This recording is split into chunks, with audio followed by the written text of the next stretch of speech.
por último, mas não menos importante, a presença de hemorragias. Por exemplo, a hemorragia subaracnoidea, que corresponde a uma coleção de sangue no líquido cefalorraquidiano, geralmente interhemisférica e supracelular, com irritação meníngea.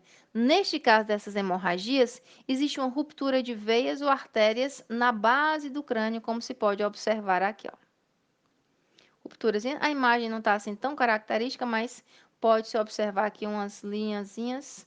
Ó, aqui um hematomazinho e a herniaçãozinha mostrando. Mas não está tão claro assim, afinal de contas, não é o exame propriamente dito. Os sinais e sintomas das hemorragias subaracnoides são cefaleia e ou fotofobia. Coloca uma luz assim nos olhos e dá um incômodo.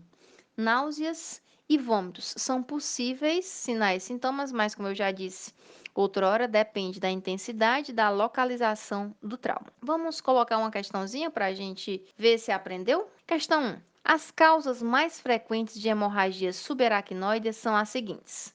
Opção A. Infarto cerebral e aneurisma cerebral? Não, isso aqui é mais AVC. Opção B. Infecções e traumas? Traumas sim, infecções não necessariamente. Opção C. Aneurisma cerebral e traumas. O aneurisma cerebral pode estar presente no AVC, mas no caso aqui de hemorragias, ele pode ser uma causa de hemorragia subaracnoide, assim como o trauma. O infarto, pelo contrário, o infarto não lesa a nível de causar hemorragia, não. Opção D, medicamentos e traumas. Nem todo medicamento. Se ele especificasse algum medicamento, tudo bem, mas como não é o caso, né? Os traumas, sim.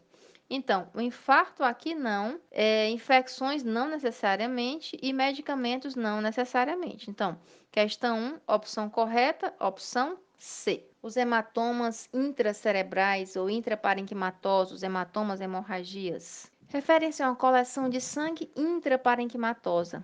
Tem uma localização inespecífica. Nesse caso, ó, a gente está mostrando aqui, outra aqui. Localização inespecífica depende da localização do trauma e da repercussão, da intensidade, assim por diante.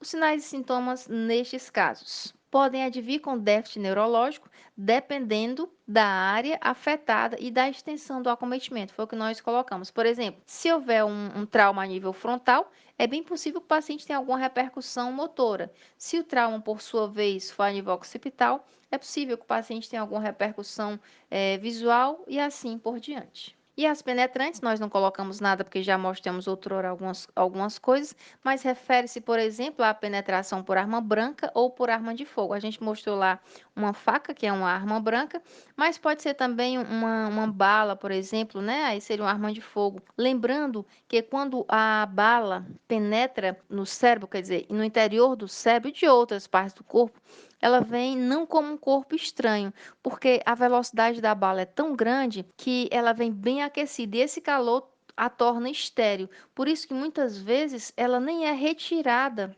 dependendo da localização do paciente, porque pode trazer repercussões de acordo de onde esteja, alguma lesão de nervo craniano ou alguma outra repercussão secundária, alguma hemorragia, etc. Então, nesse caso, é preferível que ela lá permaneça, a não ser que esteja causando alguma alteração que tire a capacidade funcional do paciente. Neste caso, aí é mais uma necessidade, uma avaliação de uma equipe multiprofissional. Para completar a morfologia da lesão, vamos falar referentes às fraturas do crânio. Podem ser fraturas da calota craniana ou da base do crânio. No caso das fraturas da calota craniana, podem ser fraturas lineares ou fraturas mais complexas. Fraturazinha só uma fissurazinha, olha só. Ou aquelas mais complexas, que aí pode ser uma fratura cavalgada, uma fratura oblíqua, transversa, espiralada, e aí você vai estudar isso em traumatologia. Mas olha só, aqui existe apenas uma descontinuidade, assim como dessa forma, mas aqui não, ó. Já uma rotaçãozinha já tira um pouco mais o local. Você vê, tá aqui um hematoma, né? Agora aqui, ó, fraturazinha, dá para perceber aqui, ó, essa fratura, né? É uma fratura assim mais linear. Aqui retirou, aqui já é o osso mesmo, né? Aqui é o tecido, o couro cabeludo, o tecido conjuntivo internamente já, mostrando a fratura da calota craniana. Além de linear ou complexa, nas fraturas da calota, elas podem vir com ou sem afundamento. E aí, claro que depende da forma, do mecanismo de lesão.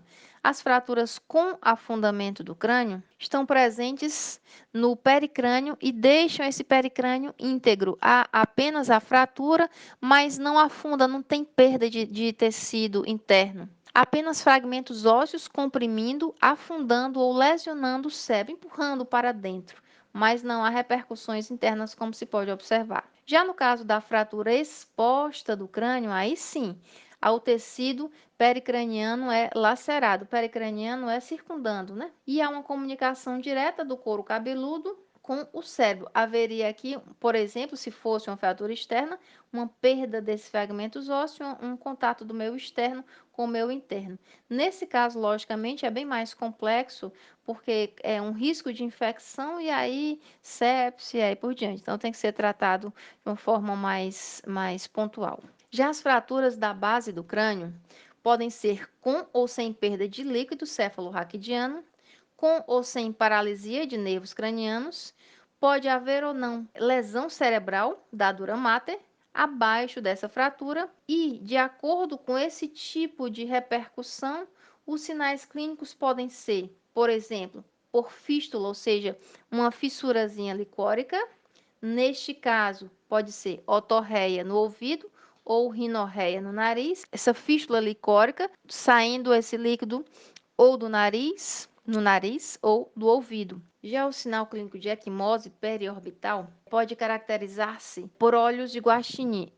Nesse caso, esses olhos de guaxinim, essa equimose, essa mancha aqui, ó, que se percebe ao redor dos olhos, é característica de lesões occipitais. E a equimose retroauricular, que é o chamado sinal de Batten, de borboleta, né? Essa mancha atrás aqui da orelha. Então, nesse caso aqui, periorbital é o guaxinim, e nesse caso aqui, o Batten, que é a borboleta, atrás da orelha. Pode ter também uma disfunção do nervo facial e desencadear a paralisia facial, de acordo com a localização, e também pode haver uma disfunção do nervo auditivo e aí perda de audição, caracterizando também uma alteração de nervo craniano. Vamos a mais uma questão para a gente desafiar os nossos conhecimentos?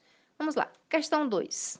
Homem, 45 anos, sofre atropelamento e é vítima de traumatismo de crânio com extravasamento de líquido para os tecidos periorbitários, impondo um aspecto de guaxinim ou de urso panda. Provavelmente, esse paciente é portador de uma fratura aonde? Extravasamento de líquido periorbitário, sinal de guaxinim ou urso panda, que é outro nome a ser colocado. Muito provavelmente, esse paciente tem, tá aqui, ó, o sinal é este, o sinal de guaxinim. É uma lesão, não é na porção, na base anterior, é na base posterior.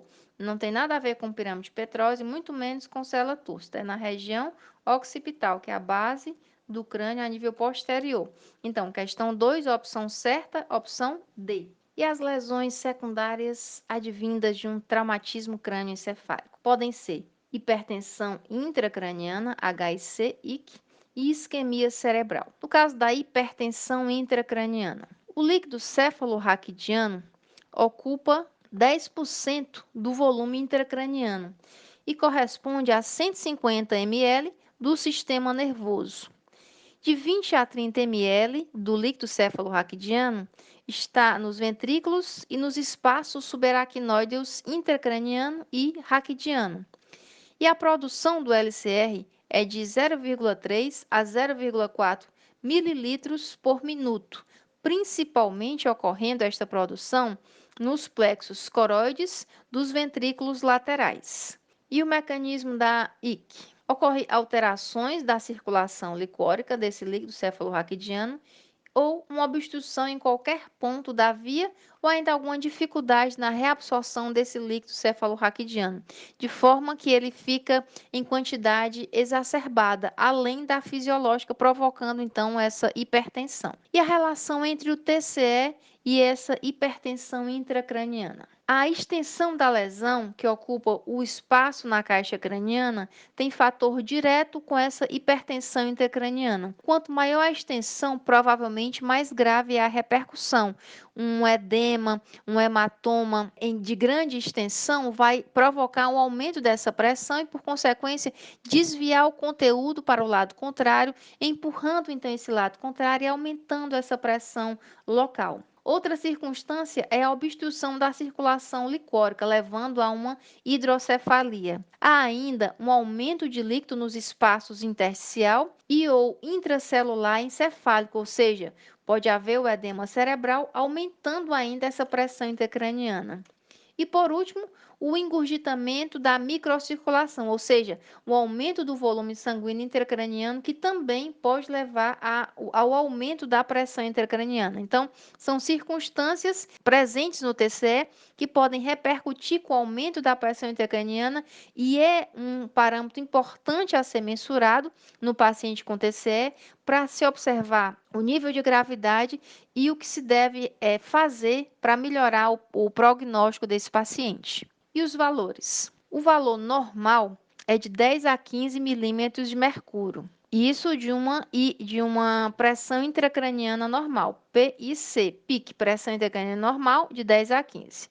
Se já for elevado, ou seja, para se tornar já uma IC, está em torno de 20 milímetros de mercúrio. E o valor dela grave já passa de 40 ou mais milímetros de mercúrio. E que repercussões clínicas pode-se obter neste fato? A cefaleia é a primeira delas, por conta do aumento dessa pressão intracraniana. Pode ter também alterações visuais. Ou seja, uma diminuição dessa acuidade visual. O paciente começa a enxergar tudo embaçado. Há também vômitos e tonturas e a sonolência presente quando se tem um aumento da pressão intracraniana, ou seja, uma IC. A outra repercussão é a isquemia cerebral. Neste caso, há uma compressão da artéria cerebral posterior, que está uma compressão por alguma hérnia. Tem o edema, aumento de líquido, vai comprimindo aqui, ó, por exemplo, essa herniaçãozinha, e aí chega a repercussão de comprimir a artéria cerebral posterior. Pode levar a um infarto hemorrágico, a algumas outras circunstâncias. É isso aí, pessoal. Obrigada por assistirem a mais um vídeo e não se esqueçam de curtir as aulas, se inscrever no canal e indicar aos amigos.